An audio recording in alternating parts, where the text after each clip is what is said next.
morning, afternoon, or evening where you're at, ladies and gents. I am Kurojiri, your resident tinkerer and Medarotter, and this is the Medarot News Network with a fresh new opening phase, here to give you the recent up-to-date and on-the-spot news, everything regarding our favorite fighting pet robots. Now this week though, even though we have some new faces and some new content as well, it's mostly just stuff that we've actually kind of expected or very largely anticipated to be coming, given the behaviors and who we saw last week for Gacha Banners and Fierce Battles. So last week we got about the first half or so of the Navi style Zodiac, along with the introduction of Zero's Suicide, the Celestial Fossil type, and Navi Kamu, the Navigations module, also from the Navi Cluster module, hence the name Navi. This week in particular, we see a model that actually was teased relatively early on, if I'm being completely real with you, and pretty much took the entirety of the Medarot community by storm with how early it was seen with last week's patch. So this week, alongside a new face and some new rewards, we finally see this new model that will stand alongside KBT-15 and Zwei as her finally equal counterpart to join her in the family.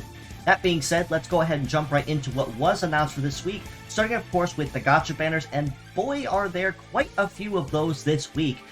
So make sure you do have a pretty good Ruby stash saved, because you are going to be really hemorrhaging for them at this point going forward through the latter half of the Navi Anniversary event. But starting the lineup with the main models that are being highlighted from the Anniversary event, starting which with the new model is KWG-15 Omega Stag, with a kit of Scrape, Double Punishment, Biped Legs, and the leg ability of Breakneck.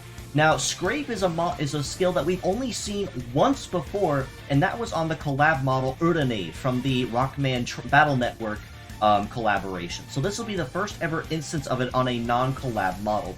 Just briefly going over what it does, because it has been a hot minute since it was announced, since it has been around. Scrape simply adds effect clear to the ally or target's next attack, which means it can make it very nasty to forcibly remove any buffs that are in effect, plus whatever you already had in mind once you plan to go in with your attack. And given that Omega Stag, much like her predecessor of Cameo Stag, is sporting a very dominantly ailment-based kit, this is going to spell absolute doom, massacre, and destruction for any ailment nullers such as Particle or Brightness or even Wind Clap that tries to catch the curve and beat her to the punch with Stat Cleanse. That won't any longer be the case once Scrape is applied. Alongside her, we also see her twin KBT-15 and Zwei with Revive, Double Inferno, Biped Legs, and the leg ability of Bloodstain, taking the field by storm in the sense of blowing the enemy away as hard as she can with the highest amount of firepower she has at her disposal. And of course can also bring the arms back once she does have a 1-2 blow, and then do it once more with the Metaforce charge that she earned. In addition to the twins, we also have GWF-03 White Glen, who we actually have not seen in a while, with a kit of Guard Boost, Hammer, Charge Blade, Biped Legs, and the leg ability of Rush. We also have KXK-02 Kreuz Bison with Slash, Long Shot, Beam Sword, Biped Legs, and the leg ability of Weapon Master. You can also meta change into a gunman-based form, sporting Meteor, Giga Gatling, Hyper Beam, Giga Gatling, Biped Legs, and Gunman. And then last but not least, the newcomer and modern ruler of the Zodiac, ROZ-0 Dead Quasar, with a kit of Laser, Bug, Destroy, Multi-Ped Legs, and the leg ability of G-Control. Now, honestly, it makes perfect sense that they'd introduce Dead Quasar at some point with these weeks as well. Given that Zero's Suicide was the original fusion type, it only makes sense that the modern fusion type that is Quasar would also make his appearance as well. In the addition of these 5, we also have the remaining 5 of the pickup gachas for the Navi Zodiac series. Sporting that lineup, we have BRG-0 Virgo with Gunpowder Guard, Melee and Shoot Trap, Wield Legs, and the leg ability of Shape Memory. And honestly, it really goes to say that Virgo is probably going to be one of the top few when it comes to Navi Zodiac in Medarot S, given that she is a dominant shielder base type between Gunpowder Guard and the Guard 500 she has in Change Mode. She's essentially one of those shielders you could use if you ever can't use Jackal, the other really big MVP type shielder, for any reason whatsoever. With Virgo, we also have ARS-0 Ares with First Aid, Double Suction, Multi-Legs, and the Adapter leg ability. We also have OPS-0 Ophiuchus with Field Control, Thunder, Sword, Biped Legs, and the Blow Beat leg ability. You can also transform into a multi-ped form to gain Suction and Blow Away in the same kit, making her an absolute master and wizard when it comes to zoning enemies and controlling their movements on the field. We also have CPC-0 Capricorn with Stat Cleanse, Double Effect Clear, Multi-Legs, and Trap Buster. And then last but not least, AQR-0 Aquarius with Charge Plant, Double Count Attack, Float Legs, and the Whaley leg ability. Now, as I said, we do have a lot of gacha banners this week, pretty much as expected like it was this current week as well, and it honestly is really hard to decide which models are worth it more than others, so I'm just going to use a very generalized statement here and say that any model you choose from the 10 that are listed here, from Omega Stag to Aquarius, or anyone in between if you get lucky and collect more than one, you really can't ever go wrong with any of them.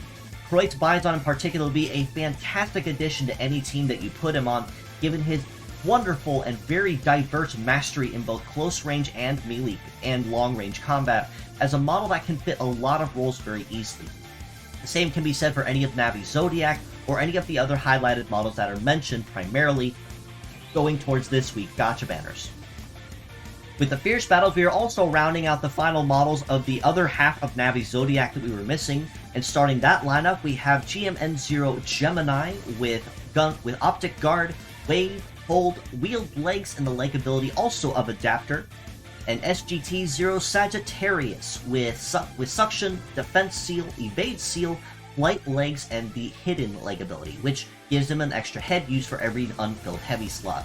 And then, last but not least, just to kind of round everything out with the direction we're going, we also have TOT-0 Yellow Turtle, the original turtle type from the days of Medarot 1, with a kit of Heater, Double Laser, Tank Legs, and the Bullet Rain leg ability.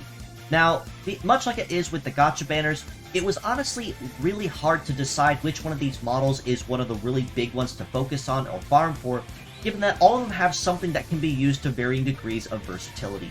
Gemini in particular for slowing enemy movements down with Wave and Hold, and Wheeled Legs with Adapter you generally can't ever go wrong with either. Sagittarius for defense and Evade Seal if you really want to play the long game with those, or Yellow Turtle with basic laser, which is very good for any means that you use it on, and Tank Legs with Bullet Rain for your dominant shoot nukers. That being said, I really can't give an MVP of the week to one of them, and I am just going to have to say that, much like with the gacha banners, you can basically pick any one of these at random, and you can't go wrong with it in terms of who's great and who's not. So you can honestly farm for all three. If you're new or a rookie Medarotter just starting out, it still never hurts to collect them just to have the parts on hand, just in the case you might need them. Because even in competitive PvP and later game or seasoned veterans, I still do see a pretty fair number of these parts available every once in a while in the enemy lineups when it comes to enemy AI or player-made teams. With the event itself, we are reaching the Wave 2 Part 2 of the Navi Anniversary event, and much like it was last week with being able to collect a new Medarotter and a rerun of a previous event reward, it's going to be very largely the same here, but the event reward in particular will be highlighting a lot of very nice rewards that are going to be very nice along the route. This time around for Wave 2, you have the opportunity to earn Medarotter Professor Kazambai, who is one of the main antagonists from the game Medarot Navi, and the head of the Space Robo Generals. We also have the ability to earn CCC-0 Yellow Crick, the Camel Cricket type, with a kit of Field Control, Double Bug, Biped Legs, and the Straight Leg ability. We also can earn more image files for the image library that has been growing incrementally, as well as more diamonds, rubies, and lots more rewards and resources to be had in the second half of this event. Now, much like it was with the first half of this event, the second half will also be ticket-based, this time primarily based on the red seeds as they are essentially in this round, and the gold seeds in particular. This time around, though, like I said with last week too, I think this event is going to be very forgiving, primarily for folks that not only like to mix parts, but also with pure sets primarily, given how many models we have that can be used as pure sets or as mixed parts and still earn bonuses for it. This week in particular, for the red seed bonuses from Medarots, we have quite a healthy number of bonuses here at +2 toward White Glen, Dead Quasar, and Swai, Detroit, Bison, Virgo, Capricorn, or Ophiuchus, depending on which one you choose to go after. And the Fierce Battles, of course, at +1 each also is a nice bonus. The same can be said for a +2 or +1 bonus, respectively, for the N or R or N rank Medarotters, respectively, as you see here. And the Gold Seed bonuses primarily will go toward exclusively Omega Stag, as well as SR versions of Shiden and Arase, respectively. So, like I said, I think this event is going to be very largely, and has been very largely, very beginner-friendly and very user-friendly compared to previous events we've had, where they really try to put a push on the highlighted gacha model we have. Most of the models we've had here, with the exception of the Medarotters, are models that we've seen at least twice already, sometimes thrice or even more than that, ever since the original debut of the respective model.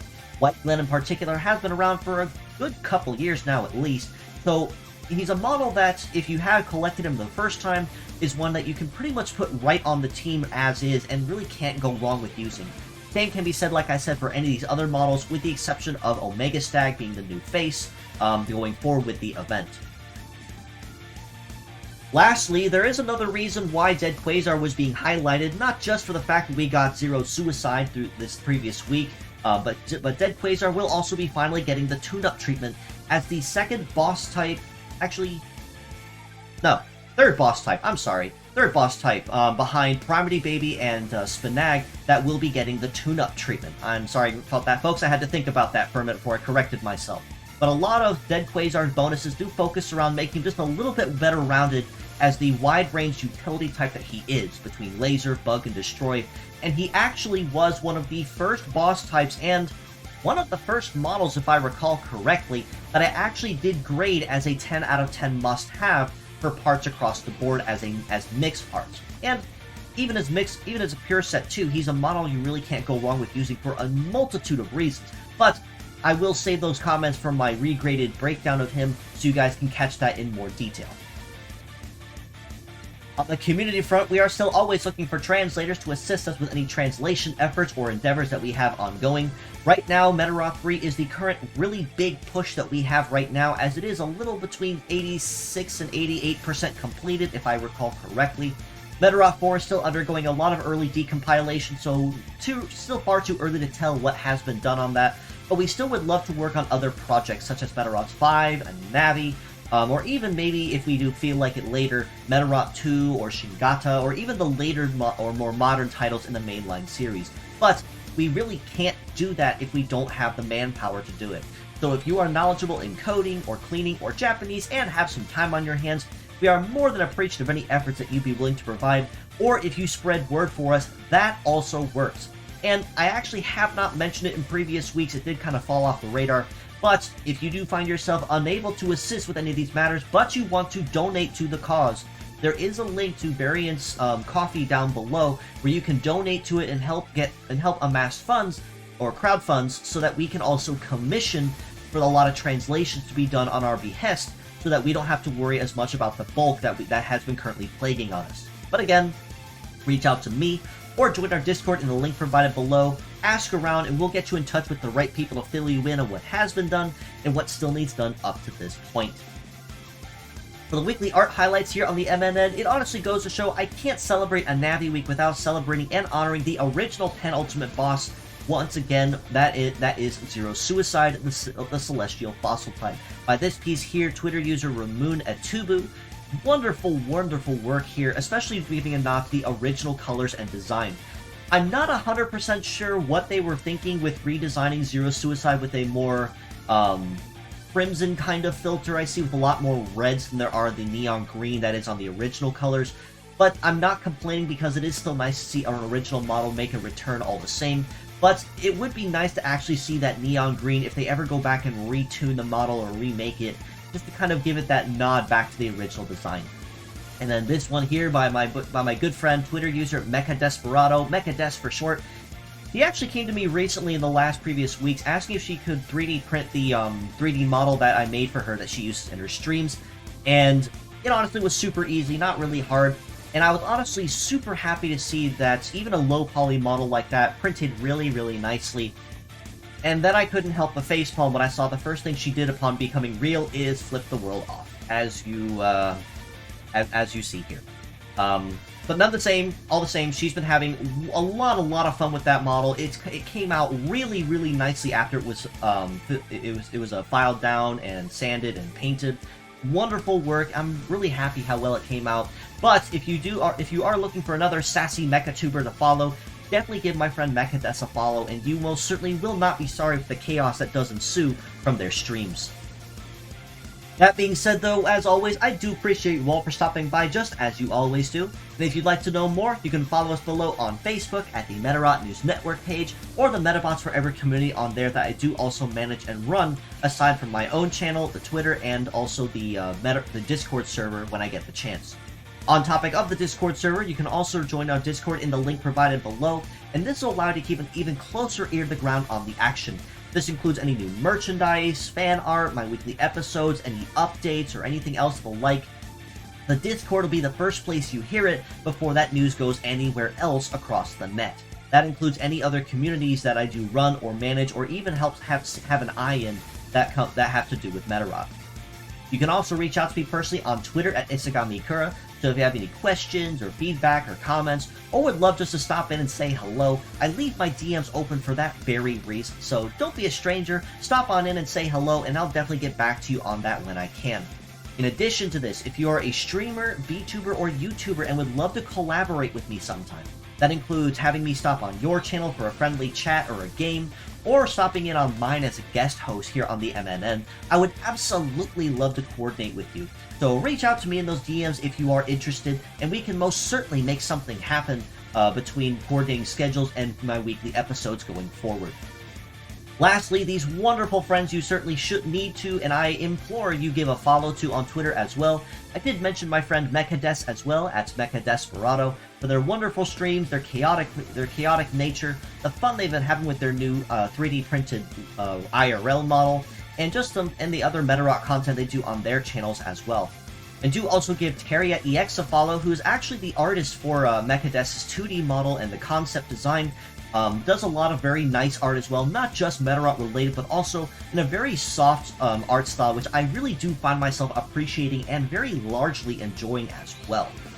But with all this being said, as always, I do appreciate you all for stopping by, just as you always do, and I do hope you enjoyed my new opening for the channel going forward, kind of an out with the old, in with the new kind of thing, and going with the old retro theme, kind of parodying the original Medarot 1 theme. But with that being said, as always, until next time, this is your host, Kura Isagami of the Medarot News Network, signing out.